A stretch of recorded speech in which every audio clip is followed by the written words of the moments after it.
Good morning, everyone. This is Kathy Mason from Mason Works Marketing here on Conscious Business Zone with my new friend, Beth Bell. Hi, Beth. How are you? Good morning. I'm so glad to have you here. So, you guys, I got introduced to Beth Bell by Michael Ford, and he just couldn't say enough wonderful things about you. So we had a talk, and I can see why he said that because you are a superstar, and you are a courageous co-creator with the universe. That's what I want to say. And so I want to really let you share as much as we can in our short time together, how other people can do that as well, how they can really work with what's happening right now in their lives and be brave and courageous and create the world that they want, the life they want, rather than getting caught in all this chaos. And you figured out how to do that. You're an author, you're entrepreneur, which we can talk about that because that was amazing what you've done with that. And I love your product. But you also went through and really cleaned up your trauma. Well, you're still doing something because you're still here, but but you cleaned up a big chunk of it courageously that I think everyone would love to know your story and get a glimpse of how they might be able to do it as well. So Beth, why don't we start with let's start with how where you want to start your story so people can get to know you, know your values, and get an idea of how this could help them. Yes. Well, thank you for that beautiful introduction. Yeah, I'm an advisor, author, and entrepreneur, but the thread through all of those things is an awakening agent. And it's such an incredible time right now because it's time to awaken. So I would imagine that most people listening to your show are already well on their journey. And that's beautiful because there's just so much in the universe on planet Earth. And it's a time to really, as you said, clean up our storylines and unravel the mind. So a lot of times we don't even know how tightly our mind has wound us up in these programs that we got instilled with at a young age. So speaking of which, I grew up in North Dakota. I grew up in a town of like 2,700 people. It was super small. Everybody knew everybody's business, and there's good things to that, and then of course there's some bad things to that. But ultimately, it really gave me an incredible foundation for community and trust and respect of elders and things that I look at in today's world, and I go, wow, we're really missing out on some of these really core things. And I'll fast forward just for a moment and then come back. But I when I lived in Bali for 5.5 years, I realized how ironically that Bali life was so similar to growing up in this small town in North Dakota, because the Balinese are all about community and about supporting one another. And so I think that's another beautiful thing that's happening with your show here, is that we're all in community and we're all here to help each other on our awakening journey. And so I'm happy to be on the show. I'm happy to talk about my journey, but I do say that my book that I've recently launched is not a how-to guide. I'm not here to tell you exactly how to do it, because I believe that innately we all have our soul's plan deep within. And so what I do encourage is for people to get into their own soul's plan, access that inner wisdom that is really the guide, so that the soul is in the driver's seat, not the ego mind. We want to get that guy in the back seat, because the ego mind is like having a 2-year-old drive, and it is not fun. And that's what's happening to us a lot of times when things feel like they're crazy and out of control. You just got to go, wait a second, like the 2-year-olds at the driver's seat, get in the back. And there's tons of tools and techniques and tips and things that we can talk about. But yeah, so it's my North Dakota upbringing that I really give a lot of credit to, for being kind of salt of the earth. And I feel blessed because I also had a great family that I think really helped me be able to love unconditionally at a young age. And I didn't even realize until, I'd lived all around the world, how a lot of people's programming from their childhood had a lot of negative implications to their life as a whole. And so, a lot of times we spend our entire life just trying to unravel those things that happened early on in childhood. So I'm happy to go and jump in anywhere you want to go, from North Dakota to I've been all around the world, and maybe I'll bounce it back to you, and you can jump in and say where you want to start, because there's so much to talk about. Well, I think the first thing was that you left home. I mean, that there's so many people. I grew up in Cincinnati, Ohio, and a lot of the people that I went to high school with are still there. Yeah. And I couldn't wait to get out of there. I mean, I wanted to see a bigger vision. I didn't want to be in the shadow of my family. I wanted to make my own way. I wanted to not be judged, I guess, is a lot of it. And so, I mean, that was the first thing. You went from comfort zone to, okay. And were you a medical rep right away? No. I mean, actually, I studied architecture. That was like my dream since I was 6th grade. I was going to be an architect, and I worked really hard. I got accepted into the College of Engineering and Architecture. I did an architectural internship out in California in one of my summers. And then one day I just said, wait, who's to say what's good art and bad art? Design shouldn't have a deadline. And I didn't want to sit behind a desk for the rest of my life. So I gave my parents, proudly almost, I gave my parents every gray hair that they have, because I left university, and they were like, no, we'll pay for everything, just stay in school. And I'm like, no, I'm just really clear. I mean, somehow straight out of the womb, I was just an absolute free spirit, and I'm stubborn, and I have some attributes that I'm not necessarily so proud of, but they gave me like this intrinsic fire in my belly to just do what spirit called me to do. And a lot of times it was not what, the community or the social constructs supported. So leaving university, my parents, all they could see was, oh my God, she's going to be unemployed. She's going to be uneducated. She's moving to California. Who knows what's going to happen to her? And so, then I started a career in retail, eventually went back to university, got my degree in my Bachelor of Science, and then had just this really great opportunity where I took my sales experience, my sales management experience, and then my science background and education into the pharmaceutical industry, which is also really interesting, because people who know me today, they're like, there's no way you were in big pharma. And I'm like, yeah, I was. And people that know me from big pharma are like, wait, there's no way that you're like a flower whisperer and all these spiritual things. And so I guess, I don't know, it's probably the Gemini in me, that I can sort of have these two very different sides of me. But I've been straddling a lot of the third dimensional realities and the fifth dimension plus for the last, I would say the last 20 years, and the last 10 have been super intense. I've practiced a lot. I've worked a lot on this whole, inner wisdom thing, and I'm here to share what I've gone through. And again, not because everyone has to love or hate or do my stories, like actually don't do what I did. Right. But what I can say is the thing that I would say do is what I call intuitive risk taking. And what I mean by that is that, we get hits, a lot of people say, oh, I just got this gut feeling, and it's that intuitive hit that oftentimes we get, and we're too scared to take action on it. Why? Because we fear that stepping out of the norm, doing something that, isn't acceptable to the masses or acceptable to our parents or whoever we're looking to for, approval, that we stop ourselves from doing some of these things. And so intuitive risk taking is something that I've been able to really dive deep on and practice a lot. And it's getting the hit, and then it's getting the validation for the hit, right? So that you're not just immediately taking action on every little thing that comes your way, but that you're actually just sitting with it and sitting deeply with it. And then understanding, oh yes, this is spirit that's guiding me. It's not my mind, it's not the 2-year-old in the driver's seat, but it's actually my spirit. And a lot of times it's those decisions that we make that we go, I couldn't explain to you why I'm doing this. And if it goes wrong, I'm not going to have a backup plan.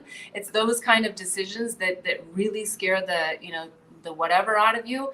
But those are the ones that are the juiciest. And when we take them, and we just keep going, right? So I like to say that there is no bad decision. You just make another one. Right. It's the lanterns on the path that you keep following. Right. And so that's the intuitive risk taking. And look, along the way, as you know, and all of your listeners know, you are going to find the devil, the narcissist, the all of those characters that keep in mind that we ourselves so eloquently place on our life path to cause us some pain, because if we don't know suffering, we don't know bliss. Just like if we don't know short, we don't know tall, right? It's the whole yin yang balance thing. We're going to call all these characters in to just, try to take us off our path. And sometimes they do. Sometimes they get us off our path for months, years, who knows, whatever we set ourselves up for. But it's always coming back to love and getting out of the fear that stops us from making those big jumps that is our soul's plan. And so, yeah, I just feel like now's the time for all of us to really get together in community and help each other with our soul's plan, because there's certainly enough people out there that want to tell us that we need to be on the ego's plan of, doing and making money and be somebody. And it's like, no, just really find out who you really are, not who you think you are or you're supposed to be for someone else. Right. So, that's really the soul's plan. And once we're connected into that oneness and we know who we are and we know that we're connected to everyone else, then things can flow with much greater ease and grace. We're still going to get the bumps, but we're going to be in that flow. Well, there's something about the that fear that you have right before you try something new that's kind of in between excitement and fear. But what you're talking about too is that in a lot of cases there was no safety net. Right. And that's actually, when you think back on your life and all the stuff, those are the things you're most proud of, because you just jumped off the cliff without a parachute. Yeah. Seriously, and it was a sink or swim, really. And those are the times we're in right now. We're in the opportunity for you to get in alignment with who you really are and resonate and be fueled. It's like a rocket fuel when you get into that alignment, that you can do anything. But it's alignment and focus. Yes. So that's the other thing that it's a discipline that, could you talk a little bit about that? Because obviously you have that innately, and obviously when you advise people, I assume that that's part of it, alignment and focus. Could you talk a little bit about that? Yeah, and it's the good old intention setting, right? It's about setting intention and then really lining up to it and getting that North Star of where it is that I feel I want to be, and more from a feeling standpoint. A lot of people want to talk about the law of attraction, which is nice, and The Secret and all that, and those are all great concepts, but those are also a little bit more focused on things and the external world, and the external world things making us happy. When I have that, I'll be happy. And we all know this, but it is a practice to get to the feelings that we want to feel and feel them now. And that's hard when things aren't actually in front of us. When the bank account says 0, it's hard to feel rich and abundant. When there's no food in the refrigerator, it's hard to feel that food is coming to you from everywhere. But it is that good old trick of setting an intention of how do I want to feel, and then surrendering and letting spirit come in and guide you. It's just human nature. I don't know why, but why we have to get on our knees sometimes before we'll actually surrender. And so I think the message is don't go there. Don't go to the place where you have to be on your knees to surrender. Just do it now. Just do it now, right? Just let go and let God, and whatever God is to you, whether it's Buddha, Krishna, Allah, the universe, whatever you want to call it, source energy. It's the energy, the source energy that helps the flowers grow. It's the source energy that makes the waves in the ocean crash. It's that energy that is surrounding us all the time, but we don't tap into it because we see ourselves as separate from it. So a lot of that, to get in that alignment, is to just get into the flow of that energy. And it starts with number 1, which is recognizing that it's even there, right? Because we just get so bogged down with all of the things that happen in life and yeah, whether it's a phone call or a child screaming or a husband or a wife that needs something, you know, all of these things. So take the time, right? Take the time to set the intentions, and then take the time to sit with the intentions of the emotions that you want to feel. I know it's all basic stuff. It's just, do we do it? You know, that's the question. I think it's okay. So first of all, I wanted to say that I think a lot of times people don't do things until their back's against the wall. Right. So the fear is so strong to not be different in our culture, in the world. And it's a survival fear. I mean, I imagine when we were, you know, 1,000 years ago, we were in community. And if we were too different, we might have starved to death, or we might have been eaten by animals because we were out. And so that's part of it. Or if we have healer energy in our system, I had someone tell me that I was a healer like in the 1800s, and they saw me in like a wheat field crying because someone had brought me to a dying person, and I brought him back from death. And then everyone hated me because they were scared of me, but they asked me to do it. And so I died from that lifetime. And it's like, whoa, okay.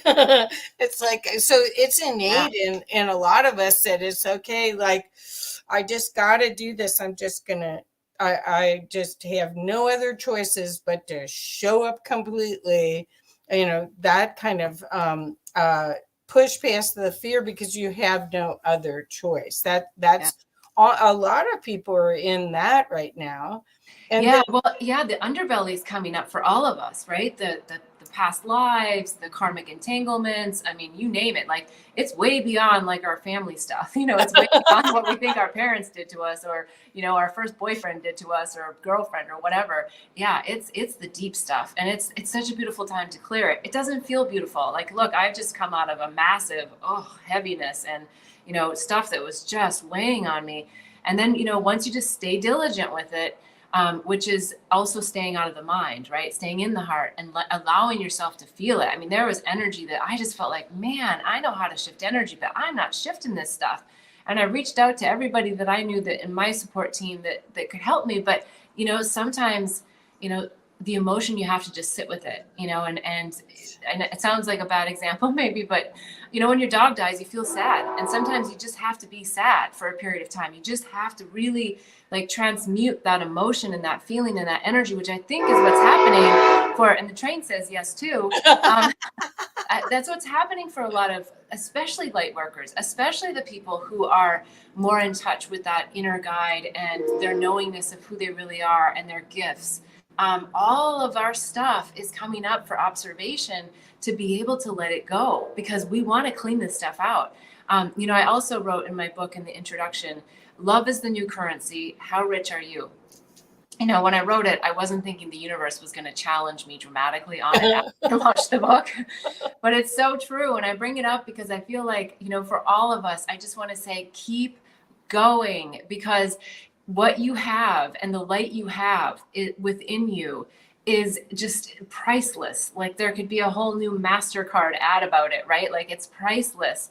And so your services are coming forward. You may not feel like, if you feel like you're not in service right now, you will be. Stay the course, stay the course. And to your point, you know, it's a great time to be a unicorn. Yeah, we've been ostracized. We've been burned at the stake in many lives. You know, lots of these things have happened to all of us. And now's the time to just let all of that stuff go. Because we know that if we just go to the North Star of oneness, or that embodiment of knowing what oneness is, and if you don't know what it is yet, if you haven't experienced it or embodied it, it's okay. You're getting there. Just keep going and set the intention to just be in that bright white light and exude it, bring it through.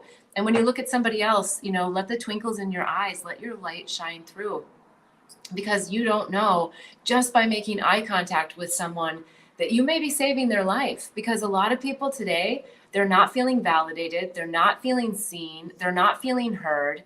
And so sometimes it's just that sparkle from your eye to theirs that might stop them from doing something that's really destructive.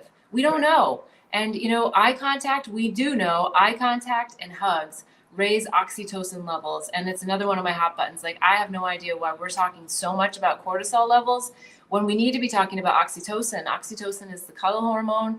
It's what happens when you give birth and you put your baby on your breast, and it's the cuddle hormone for the lactation, for the connection. And it's that hormone in our brain, the brain chemistry, that keeps us connected. And so let's do what we can, on the ground, in our communities every day, to just raise each other's oxytocin levels, even if it's just saying hi to the barista that now you feel like at Starbucks because you actually looked at them and you actually acknowledge them and you actually know their name. It's these little things. It doesn't have to be these big things. We don't have to have 10 million followers on YouTube to think that we're making a difference, right? And so, Right. yeah, stay in the magic of what's happening in your everyday life in now, because actually that's all there is now. I mean, Eckhart Tolle wrote a whole book on the power of now, right? Yeah. So again, simple concept, but sometimes it feels difficult to implement, and it doesn't need to be. Right. Well, I think what you're sharing and you're modeling is the bliss that's at the end of the tunnel. So a lot of people right now, they feel victimized. They haven't really realized that they're creating their reality, and they don't know how to get out of it. They're looking at this mess that we're in. And you know what? I think every age thought that there was a mess. I mean, if you look back, even Plato, what Plato wrote about society, I mean, every age thought there was a mess. Marcus Aurelius in Rome. I mean, the difference is that we have the internet and we have the opportunity to see all of it instead of just our community. But everything starts here. And that's where I was so excited about what you're doing, is because I think you have part of the recipe, if not the recipe, of how you get out of that victimization model into self-love and showing up as the bright light that you are. Because I don't think there's a lot of people that are talking about the road out of fear.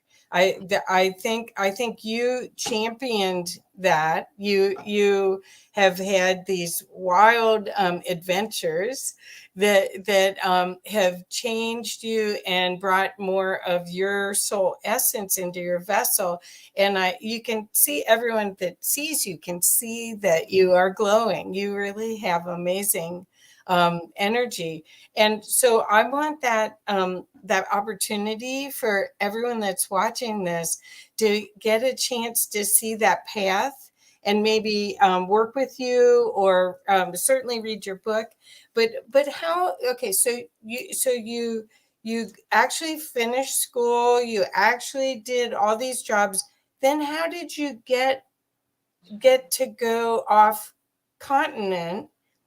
How did that? Could you tell the story about your beautiful jewelry? And we can show your website in a little bit, but could you talk a little bit about that? Because that's what I'm saying, you guys, is that everyone that's here has a huge, huge gift to help humanity in these times. And this is the perfect time. Don't be afraid because of all the chaos in the world. This is the perfect time for you to focus your energy on that gift and sharing it instead of this play that's or widescreen TV that isn't really showing you love and happiness, showing you the other paradigm. Focus on the inside to find that, and then go do it. Just do it, like the Nikes thing, right? Yeah, just do it.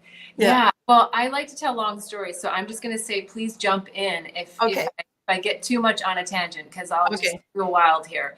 Okay. But I got married. I checked all the boxes. I married a beautiful soul from, the Midwest of America. Everything seemed perfect. The white picket fence, the whole deal. We moved from California to New Jersey, and for all intents and purposes, from the outside and from my mind, I thought it was all perfect. too. But even though deep inside, my soul had been nudging me all along, and I didn't want to listen, and I didn't want to listen, and I didn't want to listen, because it meant that I'd have to do things that, I agreed I wouldn't do, like get divorced and all that good stuff. And so I had a situation happen, which I called the awakening kiss at 30,000 feet. I ended up meeting a gentleman at a conference and went home, told my husband that I had this great connection with this person, that I thought he was going to be really instrumental in a business that my husband and I were going to be creating, or in the process of creating at the time. Now, this is many, many years ago.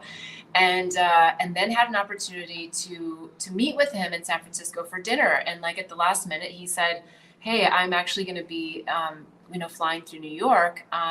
Would you like to ride with me on my private jet? So I went home and I said to my husband, hey, here's the situation. He wasn't the jealous type. And he said, yeah, sure, go for it. So I did. So I got on the jet. And I knew that there was a special connection with me and this individual, but I didn't think it to be romantic. And I was married and I took marriage very seriously. And to me, like thinking about someone else was cheating on them. So I was pretty straight and narrow with my standards. And I got on the plane and we started talking about, leadership and hiring people and identifying attributes in people to be part of organizations and, like that kind of conversation. And the connection between us just like exemplified. And at one point at 30,000 feet, he just leaned over and kissed me. And I was just like, oh my God, shocked by it all. And what's important about that kiss is that it woke me up at a cellular level. So it wasn't so much about the romance at that point. It was that he woke me up. Like every cell in my body went, whoa, wait a second. I'm telling myself a lie because I am not alive in my marriage. I am not living my soul's plan in my marriage. I am quieting who I really am in this marriage because I wanted to fit the mold that my husband and my upbringing told me I should fit into, which was the white picket fence idea. And I was like, I got to leave my husband. And it wasn't like, I'm going to leave my husband for this guy. Yeah, of course there's thoughts that go through your head. Like, well, it'd be so much easier if I could just run off into the sunset with this gentleman, but that's not what happened. And that's not right. So it was pretty scary for me to like leave my marriage of 10 years. I was married for 7. We were together 3 before that, but it was 10 years of my life. And we had a plan. Let me tell you, we had a great plan for everything, finances, properties we had purchased, everything was planned out in the most third dimensional way that was perfect, but it wasn't perfect. So that was my first, one of my first big jumps was leaving my husband. And we were living on the East Coast and I was working in big pharma. I loved my job. I loved making a difference in people's lives. So that was all really wonderful. But the divorce drama started to get pretty heavy for me. I just knew, I don't remember exactly how I came up with this. I mean, obviously Spirit downloaded it for me. It wasn't me. That my mission was pollinating the planet with love. And I was just like, okay, that's interesting. I work in big pharma and now I'm supposed to be pollinating the planet with love. I'm not sure how, but I'm in, whatever it takes. Let's do it. So at one point I was walking up the stairs in my corporate office and I was like, it's time to go. Wow. And I wasn't fully divorced yet. My hopefully soon to be ex-husband was dragging his feet. It was like, and in the end, it took me 6 years to get divorced from him. We had no children. It was pretty brutal. It wasn't a time to like stop your income, but I walked into the head of the department into his office and I just said, I gotta leave. And actually what I have to back up to say, when I walked up the stairs that day, I knew that I needed to leave. And I was like, but where? What do I do? What, okay, I'm clear I need to leave, but I have no clue what this means. And so then Spirit guided me and gave me, within 1 week time, 3 people, maybe it was even 5 people, I don't know, but at least 3 people walked up to me without any solicitation and said, you should go to Costa Rica. And I was like, okay, I've never been to Costa Rica. I don't know where to go in Costa Rica. But, so by the 3rd one, I was like, all right. I remember it was a Saturday. I was sitting on my bed and my computer. And I was like, let me just see how much it costs, how difficult it is to get to Costa Rica. And I put it into my favorite airline and it was, I don't remember, but like $350. I'm like, oh my God, I got to do this. I bought the ticket. And then I basically said, oh, I got to quit my job, right? Like, wait, I don't think I told anybody that I did that. I was just like focused on what do I say to the head of the department on Monday morning when I walk in. So I planned this whole thing. Okay, this is what I'm going to say. This is how I'm going to do it. I walk into his office and all I could do was cry. Right. And it's like, oh, damn it. We spend all of our life and all of our career to be competent, capable women.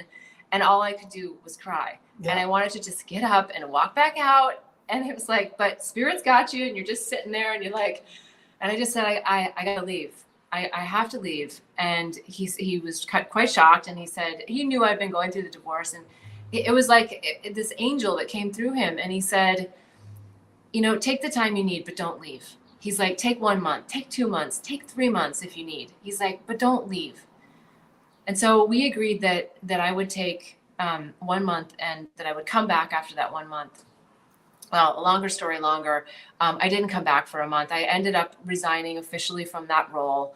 I traveled the world for 9 months, which is a little bit interesting. It wasn't planned that way, but probably a nice gestational period for my little rebirth. And then ended up going back into corporate. They called me back and they called me back for opportunities. I go into all these details about,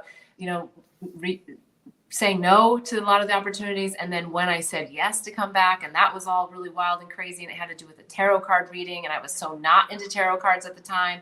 So in the book, I walked people through, really where I was in my mindset and where I was in my awakening journey and my spiritual journey. And how like these concepts were foreign to me. Like these were not things that are like, oh yeah, I'll just go get a tarot card reading. It's like, no, that was like Ouija board to me at the time. I don't want to know, about that crazy stuff. Like who's gonna, and I think part of it was that I was so in touch and intuitive, but I didn't want to accept that part of me. So it was scary, right? It was a scary thing for me. And, so it's stepping through that fear, as you said. And so I talk about how I did it and where I was along the way. And so I ended up going back to corporate life. I had an agreement with the universe. It would be 2 years. I wanted to spin out. Like, we got to get on this Pollinating Planet with Love mission. And, when we set our intentions, when we say be clear, like it's serious, like be clear, because what I didn't say is that I wanted to spin out of pharma completely, because then almost literally 2 years to the date, I got an offer from the same company that I was working for to move to Singapore. And so I was like, wait, I meant like out of pharma. And so I thought, Singapore, I had just bought my flat in Jersey City with this beautiful view. I was destined to live there, at least for a second home forever. And I was like, I don't even know where Singapore is. So embarrassingly, I really didn't know where Singapore was. Like I knew it was over there somewhere. And so I went home, I had a shower curtain that had the globe on it. And I was like, oh, there it is. And so I was like, well, you know what? I know how this works. If the universe gives me an opportunity, I have to explore it. I can't just say no, even though I thought it was no. And everywhere I turned, it was a green light. Everyone that I talked to was just a green light. And I thought, I know where the buck is going to stop. My mother is going to have an absolute fit with this, because I remember her saying to me like, oh, please don't move to Europe. Because I had worked for a company that was, the headquarters were in Europe, and I was dating a British man. And I spent a lot of time in Berlin and a lot of time in London. And so her fear was Europe. Right. And so I was like, oh my God, how do I tell her that I think I'm looking at a position in Singapore? So I did it while I was driving, so I didn't have to make eye contact with her. And I'm like, they're asking me about a position in Singapore. And there was just like this long pregnant pause, and then she just said something like, I know that you'll make the best decision for you. And I was just like, oh my God, she's giving me her approval. Not that I ever live my life for my parents' approval, but it's just, our innateness that we do, we hate to hurt people. And so off I went to Singapore. And then I said to the universe, okay, 2 years, let's spin out. And again, it was almost 2 years to the date. I spun out, and I spun out to go sleep with the devil in India. So that I wasn't expecting. I thought I was, a beautiful bright light and a light worker here to help, save the world. And yet, spirit always calls us to get the deeper lessons. And so, okay. Yeah. Now I got to hear this, because I have to tell you guys, I did read just the beginning of the book. Time just didn't provide enough time to read it, but it's written so well that I think it's almost a one seat or two seatings because you just get drawn. You're a really good writer, Beth. Thank you. So I really look forward to having a few minutes, probably I don't know, even this weekend. Life gets in the way. I know it does. And I just launched the audiobook. So if any of your listeners do better, in the car listening or at the gym or whatever, there's also that option. Well, you are a shining bright light that shows us a path to us. And your adventure, I mean, we don't have a lot of heroes. The old hero or heroine models are athletes. It used to be politicians. It used to be TV personalities. And actually, I don't think any of them, I hardly any of them really are athletes. Their values aren't the same as mine. So when it's like, I'm cheering you along. Yay, look what you did. So, okay. So tell us do you want to talk about India a little bit first? And then, well, I don't know. I don't know what basically what we're doing is we're giving people some insight into the colors of the rainbow that you have, that you can offer, because your worldview, which is a worldview, not just the narrow small city somewhere in America or even LA. I mean, that worldview, that perspective of life is not going to serve us to problem solve and create this new earth that we want. So that's why I'm trying to get you to spill the beans as much as possible, because we know that the divine will lead us if we can quiet our minds and go to it. But we have fears. Yeah. And we have constructs of what good girls do and bad girls do, and what we have judgments that have kept us safe, but really have kept us maybe ignorant. Yeah. Really. Yeah. Well, I think that's what's happening right now is we're getting pushed out into our own shit, if you will. I mean, we're getting really pushed. So if you're doing the work, you're going to get through. I think that's one of the things I always like to say is you're going to get through this. Yeah. But to the point, and something you're bringing up about India, I'll say this because I want it to be more about the viewers than it is about me, that if you're an empath or you're a compassionate person, a light worker, whatever, a way shower, whatever you want to call yourself, you almost, I feel, have to sleep with the devil, be with a narcissist, a sociopath, or one of these characters, because, as much as I like to think that you could just supersede it and not have to experience it, you learn so much from it. So if you can get yourself into the learnings and the lessons and out of the victim of it, you will do so much. I don't like to say better, but you'll get through the process. And that's all you're here to do is to process and transmute and allow yourself to get to this place where you actually can move into a blissfully neutral state more consistently, right? So it's not about just like, oh, I'm in bliss, because we're human and we're always going to have the ups and the downs. And so it's about how quickly can I get myself back into that blissfully neutral state, which is I allow myself to feel it. I allow myself to process whatever the situation is that happened.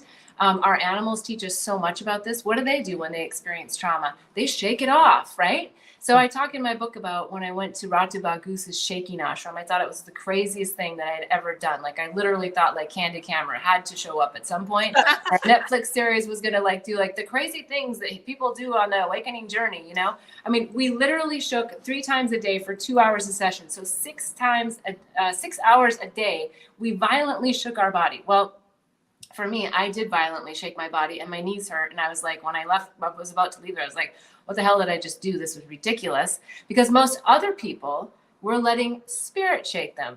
So, that was like a big aha, like, oh, right. Like, Beth Bell is still trying to run the show here. Beth Bell is still trying to shake her own body. That wasn't the point of the whole shaking ashram. That the point is to let spirit shake you and move you and and hold you and take you. And, and that means you have to unravel the mind to be able to do that. And so I was still deep in my process. Look, I still have more to unravel. We all do. Like, we're human.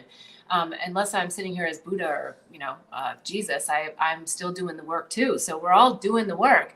But when we get through some of these really big moments of realizing, oh, that's what it really means to allow spirit to flow through me. Once I left the ashram on that first visit, like I said, I am never coming back here, because I think it was whatever the math is, 30 something hours of shaking, because you had to commit to 5 days. You couldn't just go for a day. They wouldn't let you in unless you were there for 5 days to start. And some people went for weeks, and it was like all craziness to me. But when I left, I thought, well, nothing happened. Like, I enjoyed aspects of it for sure. It wasn't complete torture or anything, but I just was kind of disappointed with myself that I felt like I wasn't getting what I was really supposed to be getting. I wasn't getting the bliss that I saw everyone else experiencing. And I left, and my friend and my friend Rika was with me. We went to get in the car and drive down the volcano with our driver, and we saw this beautiful sunset, and we said, wait, stop, let's take a look at the sunset. We looked at this cascading, rice field sunset, and there was this Balinese man, older Balinese man, sitting over there on a stool. And all of a sudden, I just felt unconditional love for that man. Nothing romantic, but just like, I just felt this connection to him. I felt connected to the sunset. I felt connected to the rice fields. And I was like, oh, I guess something did happen back there.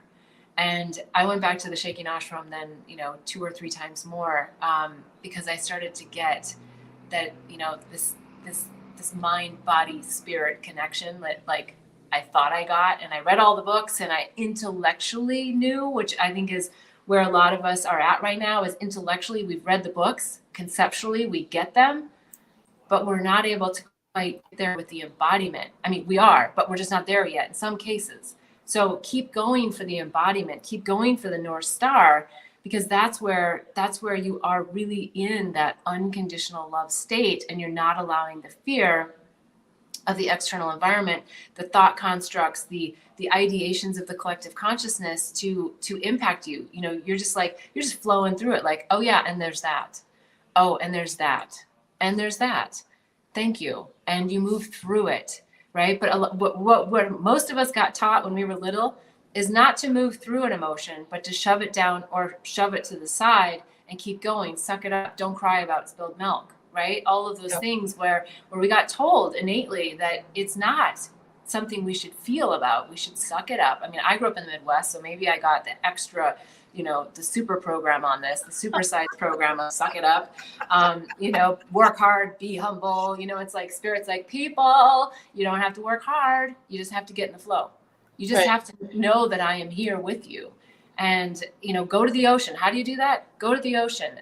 One of the things that I talk about a lot is being a flower whisperer, which is a term that one of my dear friends gave me, because I started photographing flowers. I couldn't meditate. This was years and years ago. I was like, sit for 15 minutes. And afterwards I'd be like, I can't get that 15 minutes back. And there are so many things I got to get done. Oh, wow. And so Spirit came about it another way. Spirit said, okay, let's give her a camera, send her to Hawaii. And I started photographing flowers. And that became my form of meditation, because I was so mesmerized by the details of the flowers.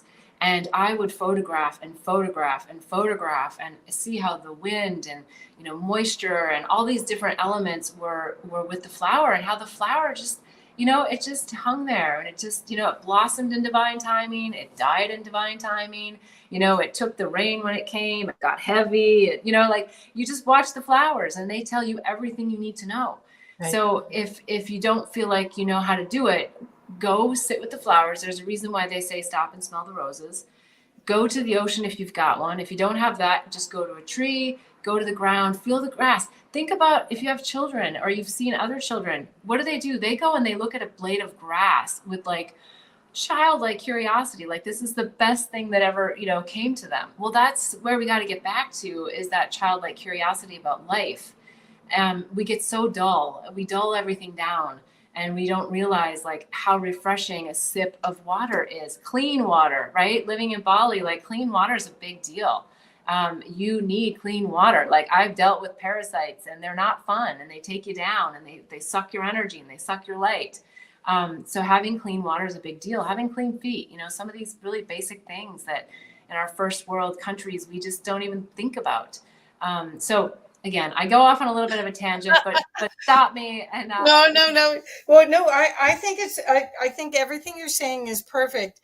And I want you to talk about Bali a little bit, and about your enterprise there, because it was brilliant.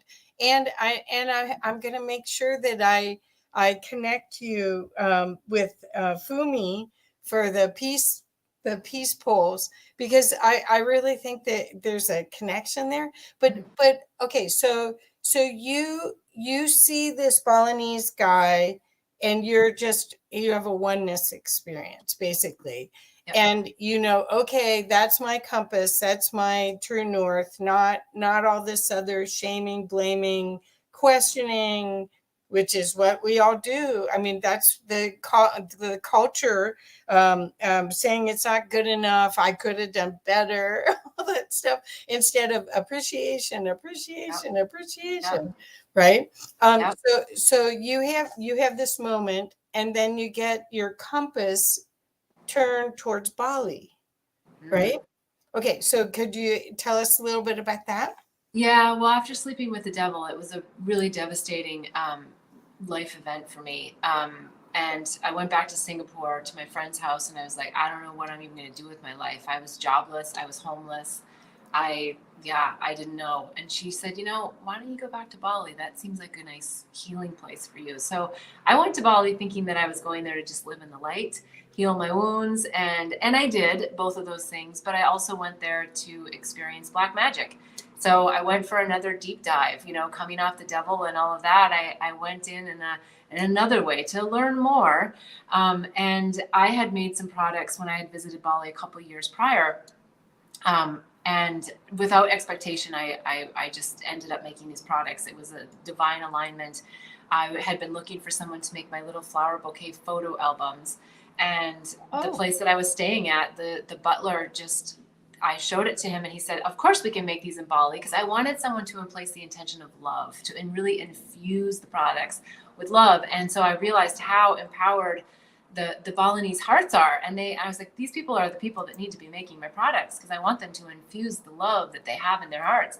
So so I started making these products, and I decided to go back to Bali, to be in this beautiful place, heal my wounds. And a long story short, Spirit said, oh yeah, those are the mini mantra word bar necklaces. So there's little mantras on them. That one is live life in love with everything, bliss. That one is I am grateful, knowing love, feeling love, bliss. And they all have bliss on them, because bliss stands for beautiful, long lasting, irreplaceable, spiritual, and still, which is what I believe flowers and relationships represent in our life. And then another one in there is breathe, baby, breathe.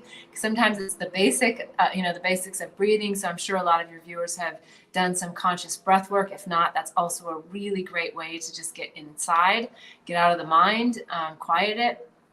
Yeah, so those are a really great. They're all 925 sterling silver, and they're, like I said, infused by the Balinese artisans that work with me to make them. So Spirit said, you're gonna do a retail store, and I was like, no, I'm not. I am not here to do a retail store.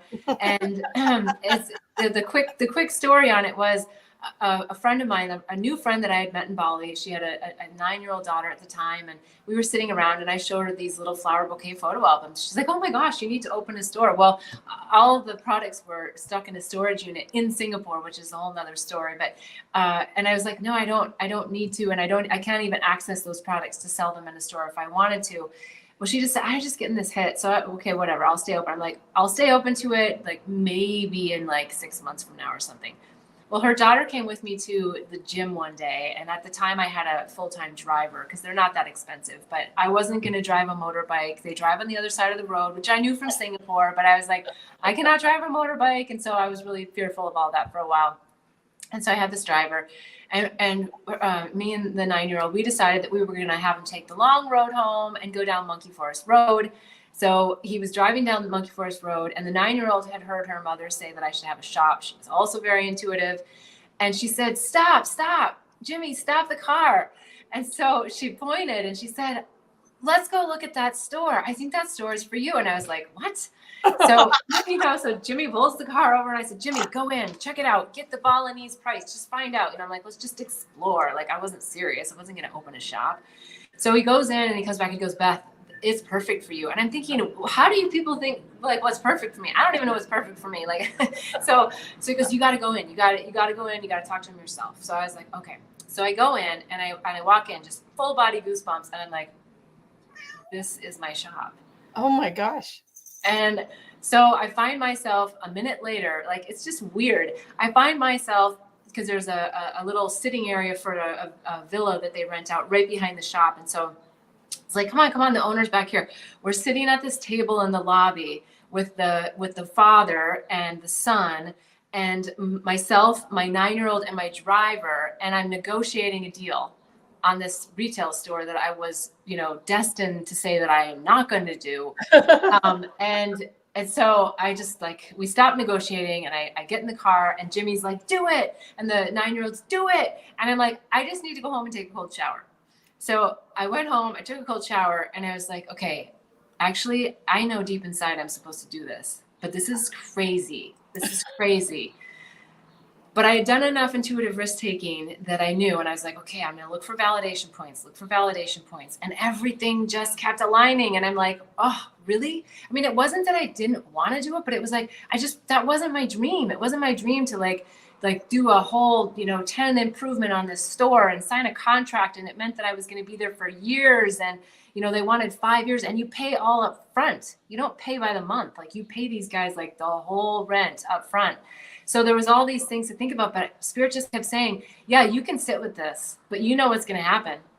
The mind is going to come in and tell you all the fearful reasons why you shouldn't do it. When innately, right here in your third chakra, that this is the thing for you to do right now. Where, you got all the signs. So I did it. Up on top, Monkey Forest Road, right next to the Monkey Forest Sanctuary. It was beautiful. I met people from all over the world. I can't say enough good things about it. There was tons of challenges, like tons of things you wouldn't expect. I talk all about in the book. And then eventually came to a place where I knew that the store needed to come to a close, and that just all happened very beautifully and blissfully. And then eventually I realized, okay, my homeland's calling me back. I got to go back. I loved Bali, but my parents were getting older. My nephews were growing up. And I just knew as a light worker way shore that it was time to come back to my homeland and shine the light here. So I did. And and so everything that I've done, it's not really from me. It's from following Spirit. And you used the word proud earlier in this discussion. And I have to say that a lot of what's in my book are not my proud moments. They're Right. actually my vulnerable moments that a lot of you are going to say, I would never do that. And all I can say is, yeah, I would have said that too, but when you step into it, it's your lesson. And then back to your other question and point, which is you have to understand that you've called all these people, places, into your life for your journey. Everyone has a very unique journey home. And if you want to wallow in it, you can, but that's just silliness. It's just silliness because you asked them to play that role, to do that hurtful thing to you. And until you start to decide that you're going to take accountability and responsibility for your own life, you will be the victim. But that's not how it really works. If you really want to know and you think you're really spiritual and you're really on this journey, then you got to get over that victim part because, and you'll see in the back of the book, I write gratitude notes to everyone, even the devil, because even the devil was an angel. Yeah. Well, I think that's what everyone, when people write books like yours, and I get to publish books. So sometimes I've published a book or two that they're like confessions. Where there's such a healing writing it because you review everything. I'm going to show your website real quick so people can see all the things and actually see the cover of the book. and I'll just scroll down. But Yeah. basically, your journey has been clearing. It's almost like you do Ho'oponopono every day. And then here's this beautiful book. It's called Angels, Herpes, and Psychedelics: Unraveling the Mind to Unveil Illusions, Yep. which if you want, we could talk about the title. But here we go. So here's it's bethbell.me. So here we go. And it's a memoir book, but it's a teaching. I think it's a teaching model where you can really allow yourself to go on the journey with Beth and have a chance to see where you are doing something similar. The storyline, the physical place might be different, but right, Yep. Beth? Absolutely. Absolutely. Yeah. It's not, admittedly, it's not a how-to guide. I think anyone that tells you that they have a how-to guide for your soul's plan is full of it, because you set it up so intricately that only you can unravel it. We have all these people that can help us see things that maybe we can't see, but only you can really, really, truly unravel your own mind. And so that is what the book is about, is helping to inspire others to just look a little bit deeper into why you've set some of these things up for yourself to learn. And you can get the first 2 chapters free if you subscribe, sign up. There's also a little promo that you're going to get when you sign up that gets you to the Awakening and Healing Handbook. There's a special price for that. And so that gets into all of the modalities that I talk about in the book. Writing the book, and I agree with you that a lot of times writing the book is like super, healing to write it down. But it was almost like when Spirit told me I needed to write the book, I dedicated 1.5 years of my life to write the book. It's not that I didn't get aha moments while I did it, but I did it in a way because I had already done all the work. So it was really, for me, I didn't have as many aha moments because they were already in the book. Like, they were already written. I'd already kind of dove deep into them. And so, yeah, the hope is that it will inspire and empower you to just dive deeper, to give you some tips, tools, and modalities, a great big menu of things that you can say, oh, maybe I want to do this, or, oh, maybe I want to do that, all the way to something as extreme as psychedelics, which I've always said, I will never do drugs, other than the occasional use of alcohol, not even marijuana or cannabis. That was just off my radar. I just was not going to mess with anything that would make me lose my mind, because I saw that as such a bad thing. And then when I realized, oh, wait, like, losing my mind means that Spirit is driving. And of course we don't like lose our mind, like we're walking around with our, our head cut off. It's like we're not in our mind and the ideas of the mind. And so psychedelics are, I'm a big spokesperson for psychedelics in the right, safe setting with a shaman that you have vetted. So I have a lot to say about psychedelics. I have a lot to say about how to when it comes to psychedelics, because there is a lot happening with the psychedelic journey. And if you haven't done a lot of the work to understand the multi-dimensional aspects of yourself and of everything else that's at play, the entities and everything that's happening, you can find yourself in some difficult situations that you really don't need to have. So having a journey with someone who can really hold a sacred space is super important. Don't do psychedelics because your friend's doing it and they had a great journey and you're just going to show up and rock up and do it. You got to talk to the people you're sitting with. You have to know the people that they attract, because the biggest thing about psychedelics is that they're going to help you with the North Star, but you still have to do the work.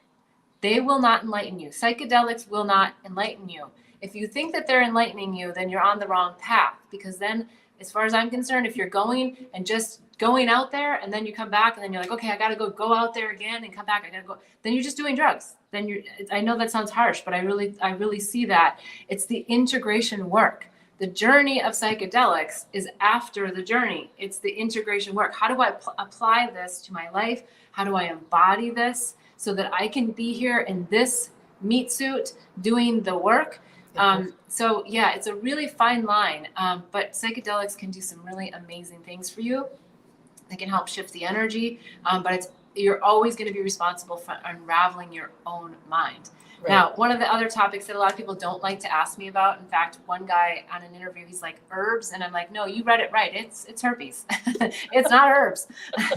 There's herbs for that, but it's no, because herpes is also a story that I talk about in the book very vulnerably. And the purpose of it is multifold. One is that virus shame is alive and well. And I realized that when COVID hit, I actually added more to the book, realizing that people were going to understand. Because if you remember, like more towards the beginning of the whole COVID thing, like people got COVID, don't tell anyone, it's like, why?